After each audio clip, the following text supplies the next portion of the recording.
If you want to really dial in your wedge distances, then it's good to have some idea of how to reduce the power of a full wedge shot, which essentially is what you're trying to do here. I'm out on the range, I've got some golf balls with me, some nice fresh grass. I'm going to practice some different distance wedge shots with my 54-degree wedge. And this system that I'm going to share with you really applies to any wedge in your bag, but I'm going to start with the sand wedge. I think essentially what I'd like to share with you is the idea that you should be practicing 3 different types of shot to produce 3 different distances, and understanding what each one of those is to you individually. I'll share with you some ideas about each one, but ultimately each individual shot is going to be very subjective for your own individual feels. So we're going to call each shot 1, 2 or 3, shot number 1, 2 or 3, and we'll start with the basic shot, which is shot number 1. If I wanted to hit the shortest shot with my pitching swing, I would stand the closest to the ball. I would say that I would get about 1, 2, maybe 3 club head widths away from the golf ball. So I'd get pretty close, and that would allow me to stand the shaft of this club up. And then as I swing back, I'm actually going to make a swing where I feel like I use very little wrist hinge. Now that's just a feeling. The reality is the wrists are involved in every single shot you hit, even a short putt. But for this pitching swing, this short pitch, I'm going to try and feel like I minimize the wrist motion, the wrist interaction. Now, one feeling that I like to use for this shot is to feel like my thumbs, which are pointing down at the ball at setup, that my thumbs continue to feel like they're pointing down towards the ground in the backswing and when I finish the swing. That helps to keep the sort of triangle shape I have here with my arms and my torso, or said another way, this letter Y shape that I create with my arms and the club. That helps to keep that more intact. And if that's a more solid constant radius, then making solid contact becomes easier to do. Once I've done that and I'm standing, as I say, closer to the ball, I have the ball more or less in the center of my stance with a little bit of shaft lean. That's the hands just in front of the golf ball, just to promote a little bit of a downward strike. You can see there I'm just scuffing the grass just at or just after the golf ball, which is perfect. And then really with the thumb down feeling, this is a torso driven motion. This is a body driven motion. I go ahead and hit one of those. Nice contact. That ball's probably flown 20 meters through the air.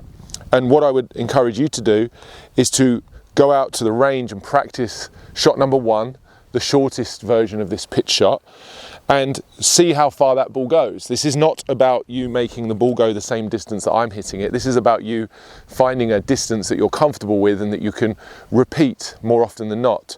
So the goal is to build in the setup, stand closer to the ball, shaft lean very slightly, feel like the thumb stayed down in both the backswing and the follow through, pivot driven motion. And those balls are finished pretty much next to each other. So I've practiced that shot over a period of time. I have an expectation in terms of strike and distance. That's my shot number 1, and that's the place I'd encourage you to start. Next, we're going to move to shot number 2. This is going to be a longer shot. You're going to expect more distance from this shot. And as the distance increases, the length of the swing also has to increase. One additional training aid I like to add to this as we start to lengthen the swing is to take your golf towel and place it under your arms. This helps to connect the arms and the body together, which so often in this swing and this type of shot gets lost. What I mean by that is when players are trying to reduce the distance that this club should go, they often do so by simply freezing with their body and just bending their arms. That creates a very chaotic radius of the swing. As I swing to the ball, you see how the wrists and arms are flexing. It makes it very hard for me to make any sorts of contact with the ground, and certainly any sort of consistent, predictable contact with the ground. You'll remember from shot number 1, the radius was much more constant. Keeping the arms attached to the body as you lengthen this swing help you to lengthen the swing in a good way. In a way, as I say, that keeps the body and the arms connected. It makes it easier for us to manage that swing radius. So we're still going to have a mostly torso-driven swing, but as this swing starts to get longer, we're going to start to introduce some wrist hinge. Again, the amount of wrist hinge is very subjective to the individual. I'm not saying there has to be a perfect or specific amount, but as you lengthen the swing, we go from this Y shape that we have with our arms in the backswing and the follow through. We're going to progress to something that feels more L shape in the backswing and the follow through. So that was my thumbs going from being in a pointed down position at the end of the backswing and the follow through to my thumbs pointing up to the sky in both the backswing and the follow through. Again, this is not a perfect or specific position that you need to aim for. It's a feeling that will produce more speed. Therefore, this ball's going to fly further than shot number one. And then I'm going to learn to repeat that swing as often as I can to have a more predictable second length of swing. This is really my mid-distance shot. Shot number one is the shortest pitch. Shot number two that I'm showing you now is the middle distance, and we'll come on to a fuller one shortly before we finish this video. So we're working through progressively and systematically. At the same time, I'm going to stand just a fraction further from the ball. I've got 1, 2, 3, nearly 4 club head widths now. I'm just going to stand a little further from the ball, and from the front view you'll see that my stance got a touch wider than shot number one as well. Keeping the arms connected, torso driven, trying to feel like my thumbs point up to the sky on both sides of the swing. Again, I'm just going to go through the motion, torso driven, L shape to L shape. Definitely flew further, probably twice the distance. That was more like 40 meters through the air. Very slightly thin, but that would have been a pretty decent outcome had I hit that shot on the golf course. So I'll go ahead and try another one of those. So obviously as the swing gets a little bit longer, there becomes a little bit more motion for you to manage. The constant radius that we were working towards in the first shot becomes a little bit more difficult to manage with the wrist hinge, but the wrist hinge is necessary to add both speed and height to this shot. So set up, ball in the center of my stance still, a little bit of shaft lean. I'm standing slightly further from the ball than I did with shot number one. Keep the arms close to the body by holding the towel in place. And again, I'm going to go L shape to L shape. That one was much better strike, and it ended up carrying almost identical distance. So as I say, the first one, even though it was just a tiny bit thin, the outcome would have been absolutely fine. There you have two shots. Mine go around 20 meters and 40 meters respectively. Now we're going to look at shot number three.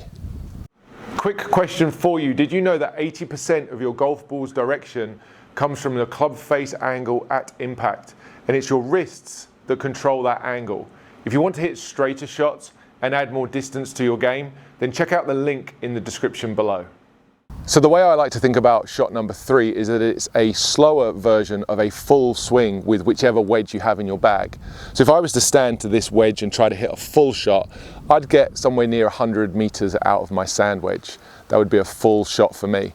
Now I don't want this to go 100, I might want this to go closer to 60, 70 or 80, that sort of number. And again, the actual number doesn't really matter. Whatever you find your swing produces should be the number that you work towards on the golf course. But the way I like to think about shot number three is that it feels like a full swing, but the entire motion is happening at a slower pace. Maybe 80% or 70% of my full distance. So I just choose to slow down the motion, have a smoother, slower rhythm, and that should produce a shot that goes less distance than a full shot. I've become quite good at doing this over the years, lots of practice. I think you'll find you can do the slower swing a little bit easier than trying to regulate a shorter swing. So go ahead and give this one a try. Normal setup, so now I'm further from the ball again. I have the stance a little bit wider as if I was going to hit a full shot. And I'm just going to allow the backswing to finish like normal and my follow through to be my destination. And I'm going to do it just that little bit slower. Very relaxed, very easy rhythm. That looks like it's pitched at about 60, maybe 65.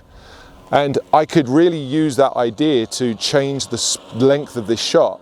So I could learn that the different speeds at which I move my body could produce a different outcome. And that would be very useful if you needed to hit one a little bit further or a little bit shorter. But to begin with, just explore, experiment this idea of full backswing, full follow through, but everything happening slower than usual. That one was ever so slightly further, maybe 5 meters further. That's not a million miles away from the first ball. 65, 70 meters, which is really what I was feeling like I wanted to achieve there. So there's three different shots that you can implement into your game. Will they require some practice? Of course, they could definitely require practice for you to become familiar with what they feel like. But when you get good at them, they should produce a predictable expectation of outcome. And then when you're on the course and you have that distance to the hole, you can start standing into these shots and setting up to these types of shots with far more confidence that you're going to be able to repeat what you're trying to do. And of course, if you practice with HackMotion, you can measure what your wrists are doing and even start to experiment with different feels to produce different shots. I'll share a couple of ideas with you before I finish this video, which you could choose to incorporate into your practice, whether you're hitting these mid-distance wedge shots or even shorter shots near the green. Predominantly, keeping the wrists more down, the thumb down position I talked about for shot number 1 will keep the wrist in more ulnar deviation and at the same time typically more flexion. That would often be associated with hitting lower shots, and that's not just for short game, that would apply to the full swing too. You watch players who hit balls with a very curtailed, sawn off follow through with the thumbs down, that stinger or punch type shot. They do that to keep the flight of the ball down. Same applies to the short game.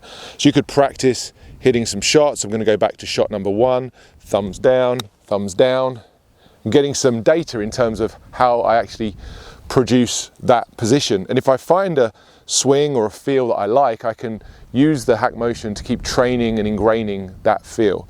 So we'll do one more of those. Thumbs down, thumbs down. It's going to come out a little lower. That's a nice one. Those balls are landing in basically the same spot. And then if I wanted to go towards the other end of the spectrum, I'd tell you to start exploring the thumbs up position, which was the L shape of shot number 2. And that's going to add the opposite type of wrist bend. That's going to add some radial deviation, some upward hinge, and it also moves the wrist somewhat in towards extension.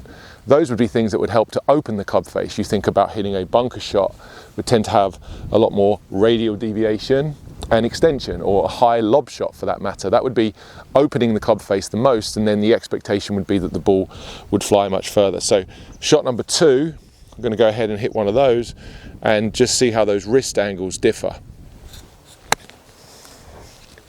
Much higher shot. It's gone that sort of double distance, around 40 meters, and you'll be able to notice and see that the wrist motion is different. So as you begin to educate yourself and understand that the wrists do move throughout all of these shots, and then the way that you move your wrists will change the flight and the expectation of how the ball flies through the air, that's a great piece of the puzzle to start to fill in so that you can actually use the right shot at the right time when you're on the golf course. I really hope this video has been valuable for you and it helps you to go out there and practice your short game in these mid-distance wedge shots to help you play better golf and ultimately to shoot lower scores. If you did enjoy the video, be sure to check out the other HackMotion wrist training videos that are in the description of this video. There's a link there that will take you to more training videos on how to use HackMotion and improve your wrist mechanics.